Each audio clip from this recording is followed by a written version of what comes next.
ওকে নিয়ে একটু ঘুরতে বেরিয়েছিলাম, তো রাস্তায় আসার পথে দেখছি আকন্দ ফুল গাছ, তাই কিছু ফুল নিয়ে আসলাম। যেহেতু কাল সোমবার, তাই আর বেশি দেরি না করে বাড়ি এসে সন্ধ্যা দিয়ে বসে পড়েছি ফুলের মালা গাঁথতে। যেহেতু অনেক ফুলই এনেছি, তাই ভেবেছি যে যতগুলো মালা হবে ততগুলোই মালা গেঁথে বাবাকে দেবো। 3টে ফুলের মালা হয়েছিল। যাই হোক, সকালবেলা ঘুম থেকে উঠে স্নান সেরে চলে এসেছি ঠাকুর ঘরে পুজো দেওয়ার জন্য।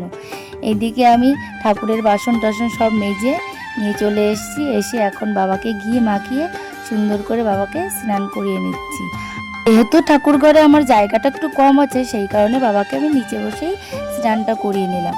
যাই হোক, তারপরে এই যে চন্দনে ফুল ছুঁয়ে এখন বাবাকে সুন্দর করে সাজিয়ে দিয়েছি। আর তোমাদের কেমন লাগছে আমার ঠাকুর ঘরটা সাজানো? আমার তো ভীষণই ভালো লাগে এরকম করে সাজিয়ে গুছিয়ে পুজো দিতে। তারপরে এই যে সকালে ভাত খেতে বসে পড়েছি। যেহেতু কালকে রাতে অনেকটাই ভাত ছিল, সেই জল দেওয়া ভাতটা এখন সকালে খেয়ে নিচ্ছি আমরা।